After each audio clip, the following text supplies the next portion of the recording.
তিস্তা চুক্তির কোনো সুরাহা না করায় চীন নিজে থেকেই তিস্তা চুক্তির সমাধান করার আশ্বাস দিয়েছে বাংলাদেশকে। সেই ক্ষোভেই কি বাংলাদেশের দিকে ভারত পানি ছেড়ে দেওয়ার পরিকল্পনা করে রেখেছে? ব্যারাজের সব কয়টি গেট রাতের আধারে কেন খুলে দিল ভারত? উত্তরের বিস্তীর্ণ জনপদ যখন পানির আতঙ্কে রয়েছে, তখন সবার মনে একটাই প্রশ্ন, ভারতের এই আচরণের কারণ কি নিছকই প্রাকৃতিক দুর্যোগ, নাকি এর পেছনে রয়েছে কোনো ভূ রাজনৈতিক জটিলতা? বিশেষ করে প্রধানমন্ত্রী তারেক রহমানের সাম্প্রতিক চীন সফর এবং তিস্তা মহাপরিকল্পনা নিয়ে বেইজিংয়ের সাথে চুক্তি প্রসঙ্গ আসার ঠিক পরপরই ভারতের এমন পদক্ষেপ অনেকগুলো প্রশ্নের জন্ম দিয়েছে। স্বাভাবিকভাবেই বর্ষাকালে উজানের ঢল এবং অতিরিক্ত বৃষ্টির কারণে নদীর পানি বাড়ে, কিন্তু এবারের পরিস্থিতি ভিন্ন। কোনো ধরনের আগাম সতর্কবার্তা ছাড়াই রাতের অন্ধকারে গজলদোবা ব্যারাজের ৪৪টি গেট একযোগে খুলে দিয়েছে ভারত। এর ফলাফল হিসেবে প্রবল বেগে ধেয়ে আসা পানিতে প্লাবিত হওয়ার পথে লালমনিরহাট, নীলফামারী, কুড়িগ্রাম, রংপুর এবং গাইবান্ধার বিস্তীর্ণ অঞ্চল। ডালিয়া পয়েন্টে তিস্তার পানি বিপদসীমা অতিক্রম করে ভয়ঙ্কর রূপ ধারণ করেছে। হঠাৎ আসা এই ঢলে অন্তত ১০,০০০ পরিবার পানিবন্দী হওয়ার উপক্রম। চরাঞ্চলের মানুষের দুর্দশার কথা বলে শেষ করা যাবে না। যারা নদীর বুকে জেগে ওঠা চরে বাদাম, মিষ্টি কুমড়া বা আমনের বীজতলা তৈরি করেছিলেন, চোখের পলকে তাদের সব ফসল পানির নিচে তলিয়ে গেছে। কৃষকরা সারা রাত জেগে পাহারা দিচ্ছেন, কিন্তু পানির প্রবল তোড়ের সামনে তারা একেবারেই অসহায়। একদিকে নদী ভাঙ্গনে বিলীন হওয়ার আশঙ্কায় বসতবাড়ি, অন্যদিকে ফসলের মাঠ তলিয়ে যাওয়ায় কৃষকের মাথায় হাত। নদীর পানি একবার বাড়ে তো আরেকবার কমে। পানির এই লুকোচুরি খেলায় স্থানীয় মানুষদের জীবন রীতিমতো দুর্বিষহ হয়ে উঠেছে। কিন্তু এই দুর্ভোগ কি শুধুই প্রকৃতির খেলা, নাকি এর পেছনে রয়েছে প্রতিবেশী দেশের ষড়যন্ত্র? ভারত উজানে পানি আটকে রেখে তাদের নিজেদের এলাকার সেচ কাজ চালায়, আর বর্ষাকালে যখন অতিরিক্ত পানিতে তাদের নিজেদের এলাকা ডোবার উপক্রম হয়, তখন তারা ব্যারাজের সব গেট খুলে দিয়ে সেই পানি বাংলাদেশের দিকে ঠেলে দেয়।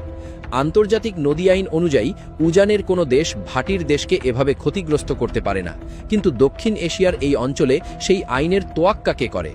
বছরের পর বছর ধরে ভারত ঠিক এই কাজটি করে আসছে, কিন্তু এবারের পানি ছেড়ে দেওয়ার টাইমিংটা একটু বেশিই সন্দেহজনক। কেননা ঠিক এই সময়ই কেন ভারত এতটা আগ্রাসী হয়ে উঠল? এর পেছনে কি শুধুই নিজেদের এলাকা বাঁচানোর তাগিদ, নাকি বাংলাদেশকে একটা কড়া বার্তা দেওয়ার চেষ্টা?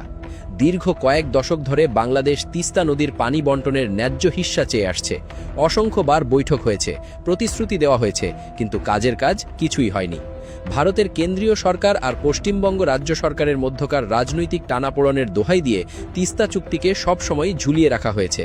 শুষ্ক মৌসুমে তিস্তা অববাহিকার মানুষ পানির অভাবে হাহাকার করেছে, কিন্তু ভারত কোনো সমাধান দেয়নি। এমন হতাশাজনক পরিস্থিতিতে বাংলাদেশের বর্তমান সরকার সিদ্ধান্ত নেয় যে তারা আর ভারতের দিকে তাকিয়ে বসে থাকবে না। প্রধানমন্ত্রী তারেক রহমান দেশের মানুষের স্বার্থে তিস্তা মহাপরিকল্পনা বাস্তবায়নের জন্য চীনের সাথে হাত মেলান। চীনও এই সুযোগটা লুফে নিতে দেরি করেনি। তারা তিস্তা নদীর সমন্বিত ব্যবস্থাপনা ও পুনরুদ্ধারের জন্য একটি বিশাল মহাপরিকল্পনা বাস্তবায়নে বাংলাদেশকে কারিগরি ও আর্থিক সহায়তা দেওয়ার ঘোষণা দেয়। চীনের এই প্রস্তাবে সাই দিয়ে বাংলাদেশ যখন কাজ এগিয়ে নেওয়ার সিদ্ধান্ত নেয়, তো কখনোই চায়নি তিস্তা প্রকল্পে চীনের কোনো সম্পৃক্ততা থাকুক। কিন্তু বাংলাদেশ যখন নিজেদের অস্তিত্ব রক্ষায় চীনের সাথে চুক্তি পোক্তা করার দিকে এগিয়ে যায়, ভারতের ক্ষোভ তখন চরমে পৌঁছায়। চীনের পক্ষ থেকে স্পষ্ট ভাষায় জানিয়ে দেওয়া হয়েছে যে বাংলাদেশের সাথে তাদের এই সহযোগিতা কোনো তৃতীয় পক্ষকে লক্ষ্য করে নয়, এবং এটি তৃতীয় পক্ষের প্রভাব মুক্ত থাকা উচিত। বেইজিংয়ের পররাষ্ট্র মন্ত্রণালয় সাফ জানিয়ে দিয়েছে, তিস্তা প্রকল্প বাংলাদেশের মানুষের জীবনমান উন্নয়নের সাথে সরাসরি জড়িত একটি প্রকল্প। বাংলাদেশ এই প্রকল্পকে অত্যন্ত গুরুত্ব দেয় এবং চীন সম্ভাব্য সব ধরনের সহায়তা দিতে পুরোপুরি প্রস্তুত। কূটনীতির ভাষায় এই তৃতীয় পক্ষ বলতে যে ভারতকেই বোঝানো হয়েছে তা আর আলাদা করে বলার অপেক্ষা রাখে না। বেইজিংয়ের এমন কড়া বার্তার পর ভারতের ক্ষোভের আগুনে যেন আরও ঘি পড়েছে।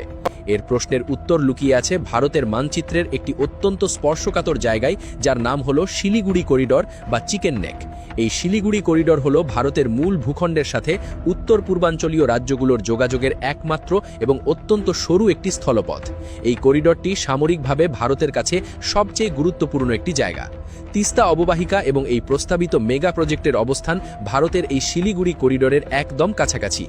নয়াদিল্লির সবচেয়ে বড় আতঙ্ক হল তিস্তা মেগা প্রজেক্ট প্রজেক্টের অজুহাতে চীনের ইঞ্জিনিয়ার, প্রযুক্তিবিদ এবং কর্মীরা যদি এই অঞ্চলে শক্ত অবস্থান তৈরি করে তবে তা ভারতের নিরাপত্তার জন্য চরম হুমকির স্বরূপ হবে।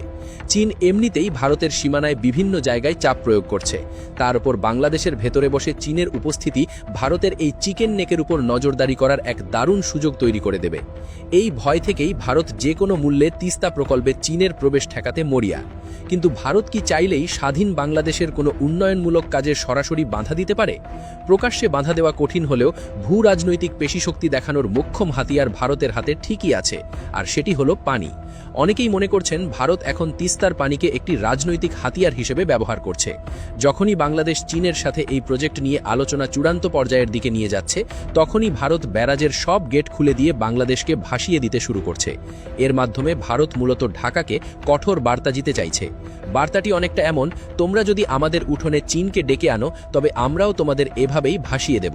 তিস্তা মহাপরিকল্পনা করে তোমরা যে এলাকা উন্নত করতে চাইছো সেই এলাকাকে আমরা চোখের পলকে তলিয়ে দিতে পারি। এই পানি ছেড়ে দেওয়াটা তাই নিছক কোনো প্রাকৃতিক ঘটনা নয়, এটি সরাসরি একটি ভূ রাজনৈতিক প্রতিশোধের অংশ।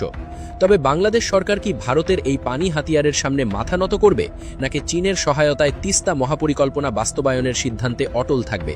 সামনের দিনগুলোতে বাংলাদেশের কূটনীতি আসলে কোন পথে হাঁটবে? বাংলাদেশের জন্য পরিস্থিতি এখন অত্যন্ত জটিল। একদিকে যেমন তিস্তা অববাহিকার কোটি মানুষের জীবন জীবিকা বাঁচাতে তিস্তা মহাপরিকল্পনা বাস্তবায়ন করাটা এখন সময়ের দাবি, অন্যদিকে ভারতের জাতীয় নিরাপত্তার উদ্বেগকে পুরোপুরি পাশ করিয়ে যাওয়াটাও বেশ কঠিন। তারেক রহমানের নেতৃত্বাধীন সরকার এখন এক দারুণ কূটনৈতিক পরীক্ষার মুখোমুখি। চীনকে সাথে নিয়ে তিস্তার সমাধান করতে গেলে ভারতের তরফ থেকে এভাবেই বারবার পানির তোড়ে ভেসে যাওয়ার ঝুঁকি থেকে যাবে। আন্তর্জাতিক নিয়মকানুন আর প্রতিবেশীর সাথে সুসম্পর্কের বুলি এখানে শুধুই কথার কথা। ভারত যখন রাতের আধারে বাঁধের গেট খুলে দেয় তখন তারা ভাটির দেশের মানুষের কথা একবারও ভাবে না। তথ্যের আদান প্রদান বা আগাম সতর্ক জানানোর যে ন্যূনতম ভদ্রতাটুকু থাকা দরকার সেটাও অনেক সময় রক্ষা করা হয় না। ফলে বাংলাদেশের বন্যা পূর্বাভাস কেন্দ্রগুলো ঠিকমতো সময় মতো তথ্য পায় না, আর সাধারণ মানুষ প্রস্তুতির কোনো সুযোগই পায় না। চোখের সামনে নিজেদের সাজানো সংসার, ফসলি জমি, গোয়ালের গরু সবই পাঠাটা উচিত। ভারতের এমন আচরণের পর কি বাংলাদেশের উচিত চীনের সাথে তিস্তা মহাপরিকল্পনার কাজ আরও দ্রুত শেষ করা?